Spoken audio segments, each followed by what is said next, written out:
Hello students, welcome back to my YouTube channel. So बच्चे let's start next topic atmospheric refraction. So atmospheric refraction सब तो पहला समझते हैं भी की ਹੁੰਦਾ ਆ.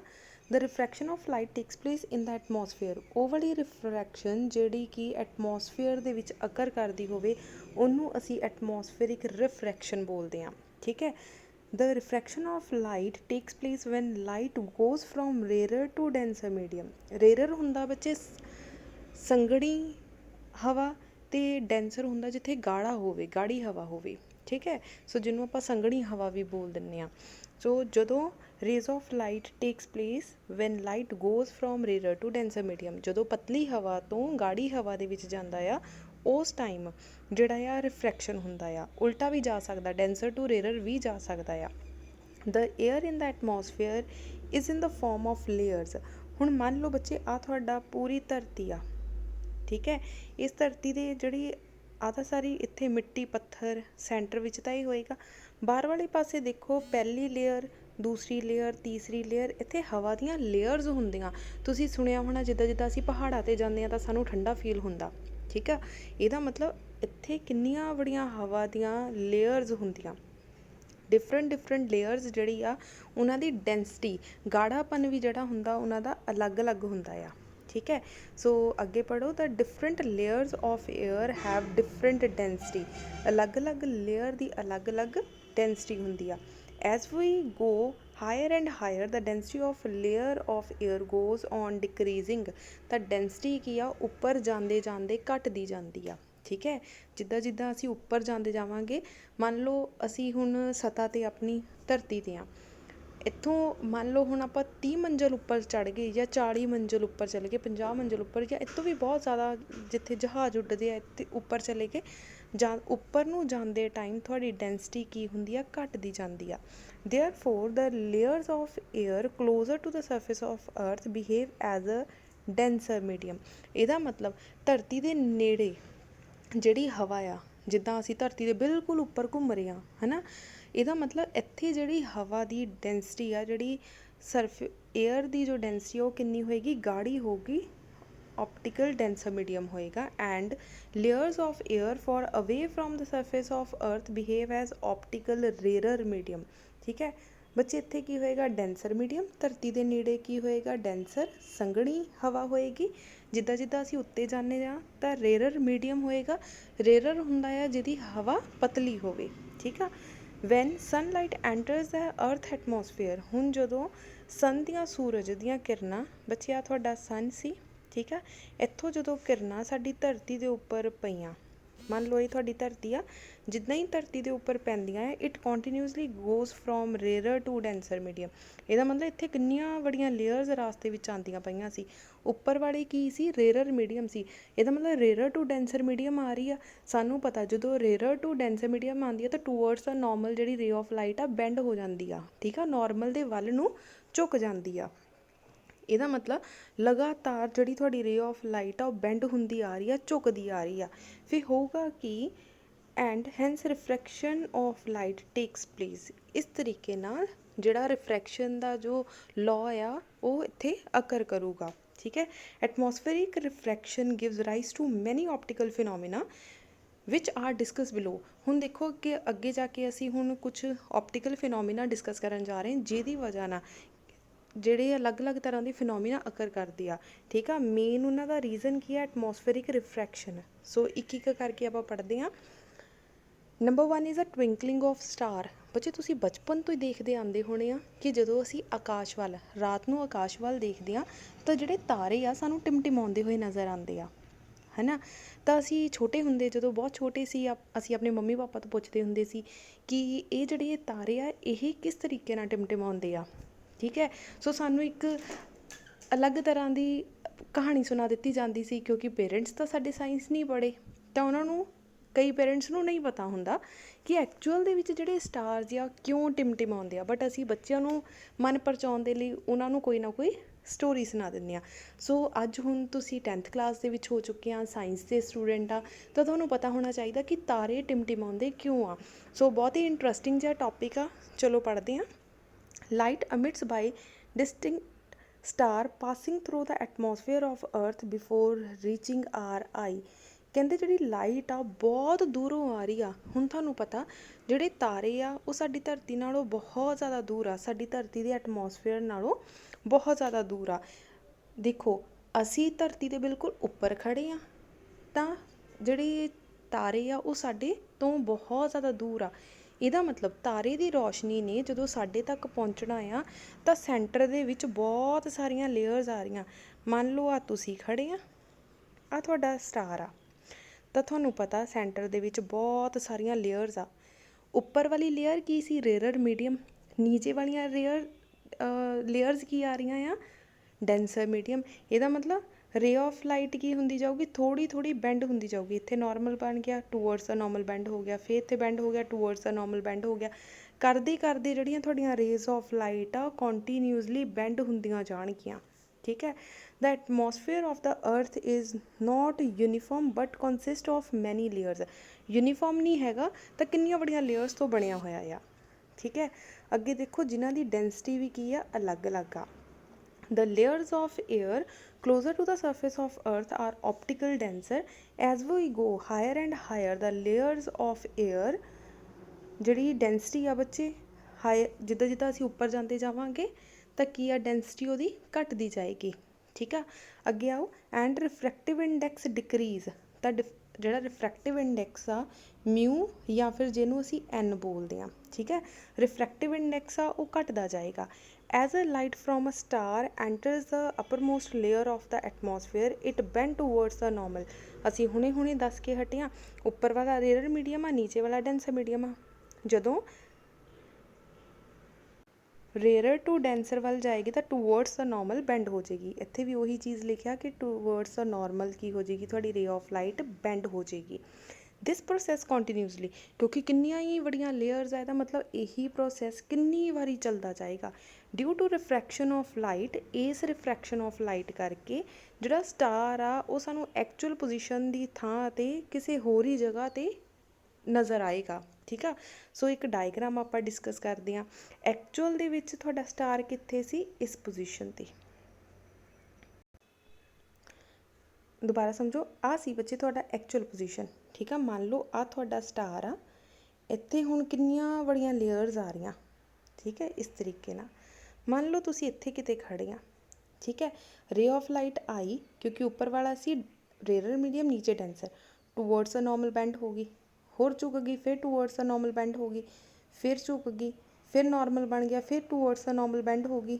ਸੋ ਇੱਦਾਂ ਕਰਦੇ ਕਰਦੇ ਕੀ ਆ, ਕਿਉਂਕਿ ਹੱਲੇ ਵੀ ਵਿੱਚ ਲੇਅਰਸ ਆ ਤਾਂ ਬੈਂਡ ਹੁੰਦਾ ਗਿਆ। ਸੋ ਜਿੱਥੇ ਤੱਕ ਕਹਿ ਲਓ ਸਾਡੀ ਅੱਖ ਤੱਕ ਪਹੁੰਚੀ, ਅਸੀਂ ਇਹਨੂੰ ਪਿੱਛੇ ਵੱਲ ਇਨਕਰੀਜ਼ ਕੀਤਾ ਤਾਂ ਸਾਨੂੰ ਤਾਰਾ ਇੱਥੇ ਨਜ਼ਰ ਆਊਗਾ। ਕਲੀਅਰ ਹੋ ਗਿਆ ਬੱਚੇ? ਸੋ ਜਿਹੜੀ ਉਹਦੀ ਐਕਚੁਅਲ ਪੋਜੀਸ਼ਨ ਹੁੰਦੀ ਉੱਥੇ ਨਾ ਦਿਖਦੇ ਹੋਏ ਸਾਨੂੰ ਕਿਸੇ ਹੋਰ ਪੁਆਇੰਟ 'ਤੇ ਤਾਰਾ ਦਿਖੂਗਾ। ਹੁਣ ਤੁਸੀਂ ਰਾਤ ਨੂੰ ਆਪਣੀ ਛੱਤ 'ਤੇ ਜਾਣਾ ਔਰ ਤਾਰੇ ਦੇਖਣਾ। ਸੋ ਜਿੱਥੇ ਐਕਚੁਅਲ ਦੇ ਵਿੱਚ ਤੁਹਾਨੂੰ ਤਾਰੇ ਦਿਖ ਰਹੇ ਆ ਉੱਥੇ ਐਕਚੁਅਲ ਦੇ ਵਿੱਚ ਨਹੀਂ ਹੁੰਦੇ। ਕਿਉਂ ਨਹੀਂ ਹੁੰਦੇ? ਕਿਉਂਕਿ ਸਾਡੀ ਹਵਾ ਦੇ ਵਿੱਚ ਬਹੁਤ ਸਾਰੀਆਂ ਲੇਅਰਸ ਆ, ਅਲੱਗ-ਅਲੱਗ ਲੇਅਰਸ ਦੀ ਅਲੱਗ-ਅਲੱਗ ਡੈਂਸਿਟੀ ਹੁੰਦੀ ਆ। ਸੋ ਰੇ ਆਫ ਲਾਈਟ ਬੈਂਡ ਹੋ ਜਾਂਦੀ ਆ। ਕੀ ਹੋ ਜਾਂਦਾ ਆ? ਰਿਫਰੈਕਸ਼ਨ ਅਕਰ ਕਰ ਜਾਂਦਾ। ਰਿਫਰੈਕਸ਼ਨ ਦੀ ਵਜ੍ਹਾ ਨਾਲ ਤੁਹਾਨੂੰ ਤਾਰੇ ਜਿਹੜੇ ਆ ਐਕਚੁਅਲ ਪੋਜੀਸ਼ਨ ਦੇ ਵਿੱਚ ਨਾ ਦਿਖਦੇ ਹੋਏ ਅਪੇਰੈਂਟ ਪੋਜੀਸ਼ਨ, ਮਤਲਬ ਕਿ ਝੂਠੀ ਮੂਠੀ ਵਾਲੀ ਜਗ੍ਹਾ 'ਤੇ ਦਿਖਾਈ ਦਿੰਦਾ ਆ। ਕਲੀਅਰ ਹੋ ਗਈ ਬੱਚੇ ਆ ਗੱਲ? ਸੋ ਅੱਗੇ ਪੜ੍ਹੋ। Moreover the different layers of atmosphere are mobile, ਮਤਲਬ ਕਿ ਅਲੱਗ-ਅਲੱਗ ਜਿਹੜੀਆਂ ਲੇਅਰਸ ਆ ਬੱਚੇ, ਇਹ ਵੀ ਹਵਾ ਦੀਆਂ ਲੇਅਰਸ ਆ। ਇਹਦਾ ਮਤਲਬ ਜਿੱਦਾਂ ਹਵਾ ਚੱਲਦੀ ਆ ਤਾਂ ਲੇਅਰਸ ਵੀ ਹਿਲਦੀਆਂ ਡੁਲਦੀਆਂ ਰਹਿੰਦੀਆਂ। ਇਹਦਾ ਮਤਲਬ ਰੇਜ਼ ਆਫ ਲਾਈਟ ਜਿਹੜੀ ਆ ਜ਼ਰੂਰੀ ਨਹੀਂ ਆ ਵੀ ਉਸ ਹੀ ਐਂਗਲ 'ਤੇ ਬੈਂਡ ਹੋਏਗੀ, ਕਿਉਂਕਿ ਰੇਅਰ ਡੈਂਸਰ ਬਦਲਦਾ ਰਹਿੰਦਾ ਆ ਤਾਂ ਐਂਗਲ ਚੇਂਜ ਹੁੰਦਾ ਰਹਿੰਦਾ ਆ। And temperature of the density of layer change continuously, temperature ਵੀ ਬਦਲਦਾ ਰਹਿੰਦਾ। ਹੁਣ ਗਰਮੀਆਂ ਦੇ ਵਿੱਚ ਬੱਚੇ ਸਾਡੀ ਧਰਤੀ ਦਾ ਟੈਂਪਰੇਚਰ ਕੁਛ ਹੋਰ ਹੁੰਦਾ, ਸਰਦੀਆਂ ਵਿੱਚ ਸਾਡੀ ਧਰਤੀ ਦਾ ਟੈਂਪਰੇਚਰ ਕੁਛ ਹੋਰ ਹੁੰਦਾ। ਇਹਦਾ ਮਤਲਬ ਲੇਅਰਸ ਦੀ ਪੋਜੀਸ਼ਨ, ਉਹਦੀ ਡੈਂਸਿਟੀ, ਉਹਦਾ ਟੈਂਪਰੇਚਰ ਕੰਟੀਨਿਊਸਲੀ ਬਦਲਦਾ ਰਹਿੰਦਾ। Hence the position, apparent position and a brightness of the star changes continuously. ਇਸ ਕਰਕੇ ਸਾਨੂੰ ਸਟਾਰ ਕਦੇ ਘੱਟ ਟਿਮਟਿਮਾਉਂਦਾ ਨਜ਼ਰ ਆਉਂਦਾ, ਕਦੇ ਜ਼ਿਆਦਾ ਟਿਮਟਿਮਾਉਂਦਾ। ਜਿੱਦਾਂ ਜਿੱਦਾਂ ਰੇਜ਼ ਆਫ ਲਾਈਟ ਸਾਡੀ ਅੱਖ ਤੱਕ ਪਹੁੰਚਦੀ ਜਾਂਦੀ ਆ ਤਾਂ ਅਲੱਗ-ਅਲੱਗ ਰੇ ਆਫ ਲਾਈਟ ਅਲੱਗ-ਅਲੱਗ ਸੈਕਿੰਡ ਵਿੱਚ ਸਾਨੂੰ ਪਹੁੰਚ ਰਹੀ ਆ। ਇਸ ਕਰਕੇ ਸਾਨੂੰ ਕਦੇ ਤਾਰਾ ਘੱਟ ਟਵਿੰਕਲ ਕਰਦਾ ਨਜ਼ਰ ਆਉਂਦਾ, ਕਦੇ ਜ਼ਿਆਦਾ। ਹੁਣ ਕਲੀਅਰ ਹੋ ਗਿਆ ਬੱਚੇ ਕਿ ਤਾਰਾ ਸਾਨੂੰ ਟਿਮਟਿਮਾਉਂਦਾ ਹੋਇਆ ਨਜ਼ਰ ਕਿਉਂ ਆਉਂਦਾ ਆ, ਟਵਿੰਕਲਿੰਗ ਕਿਉਂ ਕਰਦਾ। ਐਕਚੁਅਲ ਦੇ ਵਿੱਚ ਉਹ ਟਵਿੰਕਲ ਨਹੀਂ ਕਰ ਰਿਹਾ ਹੁੰਦਾ, ਬਟ ਰੇਜ਼ ਆਫ ਲਾਈਟ ਕਰਕੇ, ਕਿਉਂਕਿ ਉਹ ਬੈਂਡ ਹੋ ਰਹੀ ਹੈ, ਇਸ ਕਰਕੇ ਸਾਨੂੰ ਉਹ ਟਵਿੰਕਲ ਕਰਦਾ ਹੋਇਆ ਨਜ਼ਰ ਆਉਂਦਾ ਆ। ਕਲੀਅਰ ਹੋ ਗਿਆ। Stars are seen higher at their actual position. ਬੱਚੇ ਐਟਮੋਸਫੇਰਿਕ ਰਿਫਰੈਕਸ਼ਨ ਕਰਕੇ ਇੰਨੇ ਦੂਰ ਤਾਰੇ ਹੁੰਦੇ ਨੇ ਜਿੰਨੇ ਸਾਨੂੰ ਦਿਖਾਈ ਦਿੰਦੇ ਆ। ਠੀਕ ਹੈ ਜੀ। ਸੋ ਬੱਚੇ ਆ ਤਾਂ ਪ੍ਰੋਪਰ ਐਕਸਪਲੇਨੇਸ਼ਨ ਸੀ। ਸੋ ਇੰਨਾ ਵੱਡਾ ਤੁਸੀਂ ਆਨਸਰ ਨਹੀਂ ਲਿਖਣਾ। ਨੈਕਸਟ ਪੇਜ 'ਤੇ ਮੈਂ ਤੁਹਾਨੂੰ ਦੱਸਦੀ ਹਾਂ ਵੀ ਤੁਸੀਂ ਕਿੰਨਾ ਕੁ ਲਿਖਣਾ ਆ, ਸਿਰਫ ਉਨਾ ਕੁ ਲਿਖ ਕੇ ਆਉਂਗੇ ਤਾਂ ਚੱਲੇਗਾ। ਸੋ ਅੱਗੇ ਕਰਦੇ ਹਾਂ। Planets do not Twinkle. ਕਿ ਜਿਹੜੇ ਸਾਡੇ ਗ੍ਰਹਿ ਆ ਧਰਤੀ ਦੇ ਤੋਂ ਬਾਹਰ, ਜਿੱਦਾਂ ਮੰਗਲ ਗ੍ਰਹਿ ਆ, ਠੀਕ ਹੈ, ਤੁਹਾਡੇ ਯੂਪੀਟਰ ਆ, ਐਕਸੈਕਟਰਾ ਐਕਸੈਕਟਰਾ, ਕਿ ਉਹ ਵੀ ਟਵਿੰਕਲ ਕਰਦੇ ਆ। ਤਾਂ ਜਾਣ ਕੇ ਤੁਹਾਨੂੰ ਹੈਰਾਨਗੀ ਹੋਏਗੀ ਕਿ ਜਿਹੜੇ ਪਲੈਨਟਸ ਹੁੰਦੇ ਆ ਉਹ ਟਵਿੰਕਲ ਨਹੀਂ ਕਰਦੇ, ਨਹੀਂ ਟਿਮਟਿਮਾਉਂਦੇ। ਹੁਣ ਬੱਚੇ ਮੰਗਲ ਗ੍ਰਹਿ ਆ, ਸਾਨੂੰ ਧਰਤੀ ਤੋਂ ਅਸੀਂ ਮੰਗਲ ਗ੍ਰਹਿ ਦੇਖ ਸਕਦੇ ਹਾਂ। ਤੁਸੀਂ ਅੱਜ ਆਪਣੀ ਛੱਤ ਦੇ ਉੱਪਰ ਚੜ੍ਹਨਾ ਅਤੇ ਆਪਣੀ ਆਕਾਸ਼ ਦੇ ਵਿੱਚ ਰੈੱਡ ਕਲਰ ਦਾ ਇੱਕ ਸਟਾਰ ਦੇਖਣਾ। ਹਲਕੇ ਜਿਹੇ ਰੈੱਡ ਕਲਰ ਦਾ ਇੱਕ ਸਟਾਰ ਹੁੰਦਾ ਜੋ ਸਭ ਤੋਂ ਜ਼ਿਆਦਾ ਚਮਕਦਾ ਆ। ਠੀਕ ਹੈ, ਅਸੀਂ ਕਹਿੰਦੇ ਉਹ ਫਲਾਨਾ ਤਾਰਾ ਆ, ਬਹੁਤ ਜ਼ਿਆਦਾ ਚਮਕਦਾ ਆ। ਜਿਹੜਾ ਹਲਕਾ ਜਿਹਾ ਰੈਡਿਸ਼ ਕਲਰ ਦਾ ਚਮਕਦਾ ਬੱਚੇ, ਐਕਚੁਅਲ ਦੇ ਵਿੱਚ ਉਹ ਮੰਗਲ ਗ੍ਰਹਿ ਆ। ਤੁਸੀਂ ਉਹਨੂੰ ਧਿਆਨ ਨਾਲ ਦੇਖਣਾ, ਉਹਦੀ ਰੋਸ਼ਨੀ ਸਭ ਤੋਂ ਜ਼ਿਆਦਾ ਹੁੰਦੀ ਆ ਅਤੇ ਉਹ ਟਿਮਟਿਮਾਉਂਦਾ ਨਹੀਂ ਆ, ਟਵਿੰਕਲ ਨਹੀਂ ਕਰਦਾ। ਸੋ ਆਪਾਂ ਪੜ੍ਹਦੇ ਹਾਂ ਹੁਣ ਉਸ ਬਾਰੇ ਕਿ ਕਿਉਂ ਨਹੀਂ ਟਿਮਟਿਮਾਉਂਦਾ, ਇਹਦਾ ਰੀਜ਼ਨ ਕੀ ਆ। Planets are very close to the earth as comparative to the star. So ਬੱਚੇ ਜਿਹੜੇ ਸਾਡੇ ਗ੍ਰਹਿ ਆ, ਜਿੰਨੇ ਵੀ ਸਾਡੇ ਪਲੈਨਟਸ ਆ, ਉਹ ਸਾਰੇ ਸਾਡੀ ਧਰਤੀ ਦੇ ਕਾਫੀ ਨਜ਼ਦੀਕ ਆ। ਤਾਰੇ ਜਿਹੜੇ ਉਹ ਤੋਂ ਕਾਫੀ ਜ਼ਿਆਦਾ ਦੂਰ ਹੈ। ਇਹਦਾ ਮਤਲਬ ਪਲੈਨਟ ਸਾਡੇ ਨੇੜੇ ਆ, ਪਲੈਨਟ ਤੋਂ ਵੀ ਜ਼ਿਆਦਾ ਸਾਡੇ ਕੋਲ ਸਾਡੇ ਮੂਨ ਆ। ਠੀਕ ਆ, ਸਾਡਾ ਚੰਦਰਮਾ ਆ। ਅੱਗੇ ਦੇਖੋ, the planet act as extended source of light. ਇਹਦਾ ਮਤਲਬ ਜਿਹੜੇ ਪਲੈਨਟ ਆ, ਜਿਹੜੇ ਗ੍ਰਹਿ ਆ, ਉਹ ਬਹੁਤ ਜ਼ਿਆਦਾ ਰੌਸ਼ਨੀ ਸਾਡੀ ਅੱਖ ਤੱਕ ਪਹੁੰਚਾ ਰਹੇ ਆ ਸਿੱਧੇ ਤੌਰ 'ਤੇ। So the intensity of light we reach from the planet is a very large. ਇਹਦਾ ਮਤਲਬ ਸਾਨੂੰ ਜ਼ਿਆਦਾ ਅਮਾਊਂਟ ਦੇ ਵਿੱਚ ਰੌਸ਼ਨੀ ਪ੍ਰਾਪਤ ਹੋ ਰਹੀ ਆ ਗ੍ਰਹਿਆਂ ਤੋਂ, ਠੀਕ ਆ, ਪਲੈਨਟਸ ਤੋਂ। Therefore the small variation in the brightness of the planets due to the atmospheric reflection is not detected. So ਜਿਹੜੀ ਬ੍ਰਾਈਟਨੈਸ ਆ, ਠੀਕ ਹੈ, ਕਿਉਂਕਿ ਸਾਨੂੰ ਉਨੇ ਟਾਈਮ ਦੇ ਵਿੱਚ ਦੂਸਰੀ ਮਿਲ ਜਾਂਦੀ ਆ ਲਾਈਟ ਸੇਮ ਸਪੀਡ ਦੇ ਨਾਲ। ਤਾਰੇ ਵਿੱਚ ਕੀ ਹੁੰਦਾ ਆ, 1 ਸੈਕਿੰਡ 'ਤੇ ਕੁਛ ਹੋਰ ਰੇ ਆਫ ਲਾਈਟ ਮਿਲਦੀ, ਦੂਸਰੀ 'ਤੇ ਕੁਛ ਹੋਰ, ਤੀਸਰੀ 'ਤੇ ਕੁਛ ਹੋਰ, ਜਿਹਦੀ ਵਜ੍ਹਾ ਨਾਲ ਟਵਿੰਕਲ ਕਰਦਾ ਹੋਇਆ ਨਜ਼ਰ ਆਉਂਦਾ। ਪਲੈਨਟਸ ਦੇ ਕੇਸ ਦੇ ਵਿੱਚ ਕੀ ਹੁੰਦਾ, ਉਹ ਜ਼ਿਆਦਾ ਲਾਈਟ ਭੇਜ ਰਿਹਾ ਸਾਡੀ ਅੱਖ ਤੱਕ। ਇਹਦਾ ਮਤਲਬ 1 ਸੈਕਿੰਡ 'ਚ ਜਿੰਨੀ ਸਾਡੇ ਤੱਕ ਰੌਸ਼ਨੀ ਪਹੁੰਚੀ, ਦੂਸਰੇ ਸੈਕਿੰਡ 'ਚ ਵੀ ਸਾਨੂੰ ਸੇਮ ਉਨੀ ਰੌਸ਼ਨੀ ਸਾਡੀ ਅੱਖ ਤੱਕ ਪਹੁੰਚੀ। ਇਹਦਾ ਮਤਲਬ ਸਾਨੂੰ ਲਗਾਤਾਰ ਇੱਕੋ ਜਿਹੀ ਰੌਸ਼ਨੀ ਸਾਡੀ ਅੱਖ ਤੱਕ ਪਹੁੰਚ ਰਹੀ ਆ। ਜੇ ਇੱਕੋ ਜਿਹੀ ਪਹੁੰਚ ਰਹੀ ਆ, ਇਹਦਾ ਮਤਲਬ ਤੁਹਾਨੂੰ ਜਿਹੜੀਆਂ ਰੇਜ਼ ਆਫ ਲਾਈਟ ਆ, ਇੱਕੋ ਜਿਹੀਆਂ ਪਹੁੰਚਣ ਕਰਕੇ ਜਿਹੜਾ ਗ੍ਰਹਿ ਆ ਉਹ ਟਿਮਟਿਮਾਉਂਦਾ ਹੋਇਆ ਨਜ਼ਰ ਨਹੀਂ ਆਉਂਦਾ। Hence planets do not Twinkle. ਸੋ ਇਸ ਕਰਕੇ ਅਸੀਂ ਕਹਿ ਸਕਦੇ ਹਾਂ ਕਿ ਜਿਹੜੇ ਪਲੈਨਟਸ ਆ ਉਹ ਟਵਿੰਕਲ ਨਹੀਂ ਕਰਦੇ। ਅਗਲਾ ਦੇਖੋ, advance sunrise and delay sunset. ਹੁਣ ਧਿਆਨ ਨਾਲ ਬੱਚੇ ਇੱਕ ਡਾਇਗਰਾਮ ਦੇਖੋ ਕਿ ਆਹ ਤੁਹਾਡਾ ਧਰਤੀ ਆ, ਧਰਤੀ ਦੇ ਉੱਤੇ ਤੁਸੀਂ ਖੁਦ ਖੜੇ ਆ, ਓਬਜ਼ਰਵਰ। ਠੀਕ ਹੈ, ਸੋ ਐਕਚੁਅਲ ਦੇ ਵਿੱਚ ਤੁਹਾਡਾ ਜਿਹੜਾ ਸੂਰਜ ਆ ਉਹ ਕਿੱਥੇ ਆ, ਇੱਥੇ। ਠੀਕ ਹੈ, ਤੁਹਾਡਾ ਹੌਰੀਜ਼ਨ ਕਿੱਥੇ ਆ, ਆਹਾ, ਮਤਲਬ ਜਿੱਥੇ ਤੱਕ ਤੁਸੀਂ ਬਿਲਕੁਲ ਸਿੱਧਾ ਦੇਖ ਸਕਦੇ ਆ। ਕਲੀਅਰ ਹੋ ਗਿਆ। ਮੰਨ ਲਓ ਜਿੱਦਾਂ ਤੁਹਾਡੀ ਪਹਾੜੀ ਆ, ਜੇ ਤੁਸੀਂ ਬੱਚੇ ਇੱਥੇ ਖੜੇ ਆ, ਇਹਦਾ ਮਤਲਬ ਤੁਸੀਂ ਇੱਥੇ ਤੱਕ ਦੇਖ ਪਾ ਰਹੇ ਆ। ਅੱਗੇ ਤਾਂ ਧਰਤੀ ਆ ਗਈ, ਸਾਨੂੰ ਨਹੀਂ ਦਿਖ ਰਿਹਾ, ਪਹਾੜ ਆ ਗਿਆ, ਅੱਗੇ ਨਹੀਂ ਦਿਖ ਰਿਹਾ। ਸੋ ਸੂਰਜ ਦੇ ਕੇਸ ਦੇ ਵਿੱਚ, ਧਰਤੀ ਦੇ ਕੇਸ ਦੇ ਵਿੱਚ, ਜੇ ਸੂਰਜ ਇੱਥੇ ਆ ਤਾਂ ਸਾਨੂੰ ਇੱਥੇ ਕਿੱਦਾਂ ਦਿਖਾਈ ਦਿੰਦਾ, ਕਿਉਂ ਸਾਨੂੰ ਇਸ ਤਰੀਕੇ ਨਾਲ ਦਿਖਾਈ ਦਿੰਦਾ। ਹੁਣ ਅਸੀਂ ਇਸ ਚੀਜ਼ ਬਾਰੇ ਪੜ੍ਹਨ ਜਾ ਰਹੇ ਹਾਂ। ਸੋ ਡਾਇਗਰਾਮ ਪਹਿਲਾਂ ਧਿਆਨ ਨਾਲ ਦੇਖ ਲਓ। ਆਹ ਤੁਹਾਡਾ ਅਰਥ ਆ, ਇਹਦੇ ਵਿੱਚ ਨੰਬਰ ਆਫ ਲੇਅਰਸ ਆ। ਸਾਨੂੰ ਪਤਾ ਲੇਅਰਸ ਵਿੱਚ ਕੀ ਹੁੰਦਾ, ਪੋਜੀਸ਼ਨ ਜਿਹੜੀ ਆ ਰੇਜ਼ ਆਫ ਲਾਈਟ ਦੀ ਚੇਂਜ ਹੁੰਦੀ ਜਾਂਦੀ ਆ। ਸੋ ਉਹ ਪੜ੍ਹਨ ਜਾ ਰਹੇ ਹਾਂ। The sun is visible to us before 2 minute above 2 minutes before the actual sunrise and above 2 minutes after the actual sunset। ਕਹਿੰਦੇ ਸਾਨੂੰ 2 ਮਿੰਟ ਸੂਰਜ ਐਕਚੁਅਲੀ ਧਰਤੀ ਤੋਂ ਚੜ੍ਹਨ ਤੋਂ 2 ਮਿੰਟ ਪਹਿਲਾਂ ਸਾਨੂੰ ਸੂਰਜ ਦਿਖਾਈ ਦੇਣ ਲੱਗ ਜਾਂਦਾ। ਧਿਆਨ ਨਾਲ ਸਮਝੋ, ਪਹਿਲਾਂ ਸੂਰਜ ਕਿੱਥੇ ਸੀ, ਇੱਥੇ। ਠੀਕ ਹੈ, ਮੰਨ ਲਓ 5:26 'ਤੇ ਜਿਹੜਾ ਸੂਰਜ ਨਿਕਲਿਆ, ਮੰਨ ਲਓ, ਠੀਕ ਆ। ਤਾਂ ਸੂਰਜ 5:26 'ਤੇ ਇੱਥੇ ਸੀ, ਬਟ ਸਾਨੂੰ 5:26 'ਤੇ ਇੱਥੇ ਦਿਖਾਈ ਦਿੰਦਾ। ਜਦੋਂ ਉਹਨੇ ਇੱਥੇ ਐਕਚੁਅਲੀ ਇਸ ਪੋਜੀਸ਼ਨ 'ਤੇ ਆਇਆ ਤਾਂ ਉਹ 5:28 'ਤੇ ਆਇਆ, ਠੀਕ ਹੈ। ਪਰ ਸਾਨੂੰ 26 'ਤੇ ਹੀ ਦਿਖਣ ਲੱਗ ਗਿਆ 5:26 'ਤੇ। ਇੱਦਾਂ ਕਿਉਂ ਦਿਖਿਆ? Because that of atmospheric refraction. ਧਰਤੀ ਦੀ ਰਿਫਰੈਕਸ਼ਨ ਦੀ ਵਜ੍ਹਾ ਨਾਲ ਸਾਨੂੰ 2 ਮਿੰਟ ਪਹਿਲਾਂ ਹੀ ਸੂਰਜ ਦਿਖਣ ਲੱਗ ਜਾਂਦਾ। By actually sunrise we mean the actually cross of horizon by the sun. ਜਿਹੜਾ ਧਰਤੀ ਦਾ ਹੌਰੀਜ਼ਨ ਆ, ਆਹ ਵਾਲਾ ਬੱਚੇ ਹੌਰੀਜ਼ਨ ਆ, ਇਹ ਤੋਂ 2 ਮਿੰਟ ਪਹਿਲਾਂ ਹੀ ਦਿਖਣ ਲੱਗ ਜਾਂਦਾ। The time difference between the actually sunset and the actual apparent sunset is about 2 minute. Similarly ਇਹੀ ਪ੍ਰੋਸੈਸ ਸਾਨੂੰ ਸ਼ਾਮ ਵੇਲੇ ਹੁੰਦਾ। 2 ਮਿੰਟ ਡੁੱਬਣ ਤੋਂ ਪਹਿਲਾਂ ਹੀ ਸਾਨੂੰ ਜਿਹੜਾ ਇੱਦਾਂ ਲੱਗਦਾ ਕਿ ਸੂਰਜ ਜਿਹੜਾ ਡੁੱਬ ਗਿਆ, ਠੀਕ ਆ, ਛਿਪ ਗਿਆ। ਸੋ 2 ਮਿੰਟ ਪਹਿਲਾਂ ਸਾਨੂੰ ਦਿਖਦਾ ਆ ਅਤੇ 2 ਮਿੰਟ ਪਹਿਲਾਂ ਸਾਨੂੰ ਡੁੱਬਿਆ ਹੋਇਆ, ਛਿਪਿਆ ਹੋਇਆ ਨਜ਼ਰ ਆਉਂਦਾ ਆ। ਕਲੀਅਰ ਹੋ ਗਿਆ ਬੱਚੇ? ਹੁਣ ਐਕਚੁਅਲ ਦੇ ਵਿੱਚ ਆਹ ਡਾਇਗਰਾਮ ਇਸ ਤਰੀਕੇ ਦੀ ਹੁੰਦੀ ਆ ਕਿ ਆਹ ਤੁਹਾਡੀ ਧਰਤੀ ਆ, ਆਹ ਤੁਹਾਡੀਆਂ ਲੇਅਰਸ ਆ। ਸੂਰਜ ਕਿੱਥੇ ਸੀ ਪਹਿਲਾਂ?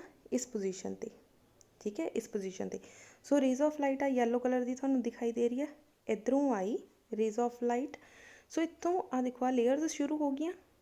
ਸੋ ਟਕਰਾ ਕੇ ਇੱਦਾਂ ਜਾਣੀਆਂ ਸ਼ੁਰੂ ਹੋ ਗਈਆਂ। ਇੱਥੇ ਤੁਸੀਂ ਖੜ੍ਹੇ ਸੀ ਤਾਂ ਤੁਹਾਡੀ ਅੱਖ ਦੇ ਬਿਲਕੁਲ ਸਾਹਮਣੇ ਤੁਹਾਨੂੰ ਸੂਰਜ ਦਿਖਾਈ ਦੇਗਾ। ਸੋ ਜਿੱਥੇ ਆਹ ਵਾਲਾ ਸੂਰਜ ਆ ਐਕਚੁਅਲ 'ਚ ਤੁਹਾਨੂੰ ਇੱਥੇ ਦਿਖਾਈ ਦੇਣ ਲੱਗ ਜਾਂਦਾ। ਸੋ ਆਹ ਵਾਲੀ ਡਾਇਗਰਾਮ ਤੋਂ ਤੁਹਾਨੂੰ ਕਲੀਅਰ ਹੋ ਗਿਆ ਹੋਏਗਾ ਕਿ ਐਕਚੁਅਲ ਦੇ ਵਿੱਚ ਪੂਰਾ ਪ੍ਰੋਸੈਸ ਕਿੱਦਾਂ ਚੱਲਦਾ ਆ। ਕਲੀਅਰ ਹੋ ਗਿਆ? ਸੋ ਬੱਚੇ ਤੁਸੀਂ ਆਹੀ ਡਾਇਗਰਾਮ ਪੇਪਰ ਦੇ ਲਈ ਆਹੀ ਡਾਇਗਰਾਮ ਪ੍ਰਿਪੇਅਰ ਕਰ ਸਕਦੇ ਆ, ਕਿਉਂਕਿ ਈਜ਼ੀ ਆ ਬਣਾਉਣੀ। ਸੋ ਉਹ ਵਾਲੀ ਕਲਰਫੁਲ ਇਸ ਕਰਕੇ ਸ਼ੋ ਕਰ ਦਿੱਤੀ ਗਈ ਤਾਂ ਕਿ ਤੁਹਾਨੂੰ ਕਲੀਅਰ ਹੋ ਜਾਵੇ ਵੀ ਐਕਚੁਅਲ ਦੇ ਵਿੱਚ ਪੂਰਾ ਫਿਨੋਮੀਨਾ ਕਿਸ ਤਰੀਕੇ ਨਾਲ ਚੱਲਦਾ ਹੈ। ਨੈਕਸਟ ਅਸੀਂ ਇਹਦੇ ਨਾਲ ਦੇ ਰਿਲੇਟਡ ਕੁਐਸਚਨਸ ਕਰਨ ਜਾ ਰਹੇ ਹਾਂ। ਸੋ ਤੁਹਾਡੀ NCERT ਦੀ ਬੁੱਕ ਦੇ ਵਿੱਚ ਬੱਚੇ ਕੁਐਸਚਨ ਆ, ਵਾਈ ਡੂ ਸਟਾਰਸ ਟਵਿੰਕਲ। ਜਿਹੜੇ ਸਟਾਰਸ ਆ ਉਹ ਐਕਚੁਅਲ 'ਚ ਟਵਿੰਕਲ ਕਿਉਂ ਕਰਦੇ ਆ? ਸੋ ਦੇਖੋ ਤੁਹਾਡੀ ਬੁੱਕ ਦੇ ਵਿੱਚ ਇੱਥੇ ਕੀ ਇੱਕ ਪਰਸਨ ਬਣਿਆ ਹੋਇਆ, ਇੱਕ ਛੋਟੇ ਜਿਹੇ ਲੜਕੇ ਦੇ ਬਣਾਇਆ ਹੋਇਆ। ਸੋ ਇੰਨੀ ਕੰਪਲੀਕੇਟਿਡ ਡਾਇਗਰਾਮ ਬਣਾਉਣ ਦੀ ਜ਼ਰੂਰਤ ਨਹੀਂ ਆ, ਤੁਸੀਂ ਸਿੰਪਲ ਇੱਕ ਅੱਖ ਬਣਾ ਕੇ ਕੰਮ ਸਾਰ ਸਕਦੇ। ਸਿੰਪਲ ਇਸ ਤਰ੍ਹਾਂ ਦੀ ਅੱਖ ਬਣਾਉਣੀ ਆ, ਠੀਕ ਹੈ। ਸੋ ਬਸ ਇੰਨੀ ਕੁ ਅੱਖ ਬਣਾ ਕੇ ਆਉਂਗੇ, ਬਹੁਤ ਹੈ। ਹੁਣ ਆਪਣਾ ਸਕੇਲ ਲੈਣਾ, ਸਕੇਲ ਦੇ ਨਾਲ ਕੀ ਕਰਨਾ, ਇੱਥੋਂ ਬਿਲਕੁਲ ਸਿੱਧਾ, ਬਿਲਕੁਲ ਸਿੱਧੀ ਲਾਈਨ ਬਣਾ ਕੇ ਇੱਕ ਸਟਾਰ ਇੱਥੇ ਬਣਾ ਦਿੱਤਾ। ਇੱਥੇ ਲਿਖ ਦਿੱਤਾ ਅਪੇਰੈਂਟ ਸਟਾਰ ਪੋਜੀਸ਼ਨ, ਝੂਠੀ ਮੂਠੀ ਵਾਲੀ। ਇਹਦਾ ਮਤਲਬ ਐਕਚੁਅਲ ਦੇ ਵਿੱਚ ਕਿੱਥੇ ਹੋਏਗਾ? ਇੱਥੇ, ਠੀਕ ਹੈ। ਸੋ ਆਹ ਲਿਖ ਦਿੱਤਾ ਐਕਚੁਅਲ ਸਟਾਰ। ਕਲੀਅਰ ਹੋ ਗਈ ਬੱਚੇ ਗੱਲ? ਸੋ ਇੰਨੀ ਕੁ ਡਾਇਗਰਾਮ ਤੁਸੀਂ ਫਾਈਨਲ ਪੇਪਰ ਦੇ ਵਿੱਚ ਬਣਾ ਕੇ ਆਉਣੀ ਆ। ਹੁਣ ਟਵਿੰਕਲਿੰਗ ਆਫ ਸਟਾਰ ਨੂੰ ਅਸੀਂ ਪੁਆਇੰਟ ਵਾਈਜ਼ ਲਰਨ ਕਰਦੇ ਹਾਂ। In reality stars do not twinkle. Stars twinkle ਨਹੀਂ ਕਰਦੇ, but it appears to twinkle when seen from the surface of earth. ਜਦੋਂ ਅਸੀਂ ਧਰਤੀ ਤੋਂ ਦੇਖਦੇ ਹਾਂ ਪਰ ਸਾਨੂੰ ਟਵਿੰਕਲ ਕਰਦੇ ਹੋਏ ਨਜ਼ਰ ਆਉਂਦੇ ਆ। ਸੈਕਿੰਡ ਪੁਆਇੰਟ, ਕਿਉਂ ਟਵਿੰਕਲ ਕਰਦੇ ਆ? Twinkling of star takes place due to atmospheric refraction of star light. ਕਿਉਂਕਿ ਐਟਮੋਸਫੇਰਿਕ ਰਿਫਰੈਕਸ਼ਨ ਹੁੰਦੀ ਹੈ, ਇਸ ਵਜ੍ਹਾ ਦੇ ਨਾਲ ਜਿਹੜਾ ਤੁਹਾਡਾ ਸਟਾਰ ਆ ਉਹ ਟਵਿੰਕਲ ਕਰਦਾ ਆ। ਹੁਣ ਟਵਿੰਕਲ ਕਿਉਂ ਕਰਦਾ ਆ? ਰਿਫਰੈਕਸ਼ਨ ਹੁੰਦਾ ਕਿਉਂ ਆ? ਸੋ ਕਾਰਨ ਕੀ ਆ? ਕੌਜ਼ ਲਿਖਣ ਲੱਗੇ। ਕਾਰਨ ਕੀ ਆ? ਕਿਉਂਕਿ ਇੱਥੇ ਨੰਬਰ ਆਫ ਲੇਅਰਸ ਹੁੰਦੀਆਂ, ਡਿਫਰੈਂਟ ਲੇਅਰਸ। ਕੱਲੀ ਡਿਫਰੈਂਟ ਲੇਅਰ ਦੀ ਡਿਫਰੈਂਟ ਡੈਂਸਿਟੀ ਹੁੰਦੀ ਆ, ਡਿਫਰੈਂਟ ਟੈਂਪਰੇਚਰ ਹੁੰਦਾ ਆ। ਡਿਊ ਟੂ ਦਿਸ ਰੇ ਆਫ ਲਾਈਟ ਬੈਂਡ ਕਰ ਜਾਂਦੀ ਆ ਮੈਨੀ ਟਾਈਮਸ ਇਨ ਰੈਂਡਮ, ਮਤਲਬ ਕਦੇ rare to denser, denser to rare ਹੋ ਸਕਦਾ, ਠੀਕ ਹੈ। 2 ਲੇਅਰਸ ਦੇ ਵਿਚਕਾਰਲੀ ਡੈਂਸਰ, ਰੇਅਰ, ਡੈਂਸਰ ਇੱਦਾਂ ਹੋ ਸਕਦਾ ਆ। ਕਲੀਅਰ ਹੋ ਗਿਆ? ਹੁਣ ਦੇਖੋ next, the atmospheric refraction occur in a medium of gradually change in the refractive index. ਇਹਦਾ ਮਤਲਬ ਬਾਰ-ਬਾਰ ਉਹਦਾ ਰਿਫਰੈਕਟਿਵ ਇੰਡੈਕਸ ਚੇਂਜ ਹੁੰਦਾ ਜਾਏਗਾ। ਇਸ ਵਜ੍ਹਾ ਨਾਲ as a result star appears to twinkle, ਜਿਹਦੀ ਵਜ੍ਹਾ ਨਾਲ ਸਾਨੂੰ ਸਟਾਰ ਟਵਿੰਕਲ ਕਰਦੇ ਹੋਏ ਨਜ਼ਰ ਆਉਂਦੇ ਆ। ਇੱਕ ਵਾਰੀ ਆਪਾਂ ਦੁਬਾਰਾ ਰਿਪੀਟ ਕਰਦੇ ਹਾਂ ਬੱਚੇ, ਸਟਾਰ ਕਿਉਂ ਟਵਿੰਕਲ ਕਰਦੀ। ਸਭ ਤੋਂ ਪਹਿਲਾਂ ਤੁਸੀਂ ਕੀ ਲਿਖਣਾ, ਐਕਚੁਅਲ ਦੇ ਵਿੱਚ ਸਟਾਰਸ ਟਵਿੰਕਲ ਨਹੀਂ ਕਰਦੇ, ਬਟ ਸਾਨੂੰ ਦਿਖਾਈ ਦਿੰਦੇ ਆ ਟਵਿੰਕਲ ਕਰਦੇ ਹੋਏ। ਹੁਣ ਟਵਿੰਕਲ ਕਿਉਂ ਕਰਦੇ ਆ? ਐਟਮੋਸਫੇਰਿਕ ਰਿਫਰੈਕਸ਼ਨ ਕਰਕੇ। ਐਟਮੋਸਫੇਰਿਕ ਰਿਫਰੈਕਸ਼ਨ ਦਾ ਕੌਜ਼, ਕਾਰਨ ਕੀ ਹੁੰਦਾ ਕਿ ਡਿਫਰੈਂਟ ਲੇਅਰਸ ਹੁੰਦੀਆਂ ਆ। ਡਿਫਰੈਂਟ ਲੇਅਰਸ ਦੀ ਡਿਫਰੈਂਟ ਡੈਂਸਿਟੀ ਔਰ ਟੈਂਪਰੇਚਰ ਹੁੰਦਾ ਆ, ਜਿਹੜਾ ਕਿ ਰੈਂਡਮਲੀ ਮੂਵ ਕਰਦਾ, ਠੀਕ ਹੈ। ਅਗਰ ਡਿਫਰੈਂਟ ਲੇਅਰ ਔਰ ਡਿਫਰੈਂਟ ਡੈਂਸਿਟੀ ਆ ਤਾਂ ਇਹਦਾ ਮਤਲਬ ਉਹਦਾ ਰਿਫਰੈਕਟਿਵ ਇੰਡੈਕਸ ਕੰਟੀਨਿਊਸਲੀ ਚੇਂਜ ਹੁੰਦਾ ਜਾਏਗਾ। ਜੇ ਰਿਫਰੈਕਟਿਵ ਇੰਡੈਕਸ ਚੇਂਜ ਹੋ ਰਿਹਾ ਤਾਂ ਤੁਹਾਡਾ ਸਟਾਰ ਜਿਹੜਾ ਹੈ ਸਾਨੂੰ ਟਵਿੰਕਲ ਕਰਦਾ ਹੋਇਆ ਨਜ਼ਰ ਆਏਗਾ। ਬੱਚੇ ਇਸੇ ਤਰੀਕੇ ਨਾਲ ਲਰਨ ਕਰੋਗੇ ਤਾਂ ਤੁਹਾਨੂੰ ਲਰਨ ਕਰਨਾ ਈਜ਼ੀ ਹੋ ਜਾਏਗਾ। ਮੋਸਟ ਇੰਪੋਰਟੈਂਟ ਕੁਐਸਚਨ ਆ, ਇਸ ਕਰਕੇ ਤੇ ਜ਼ਿਆਦਾ ਜ਼ੋਰ ਪਾਇਆ ਜਾ ਰਿਹਾ।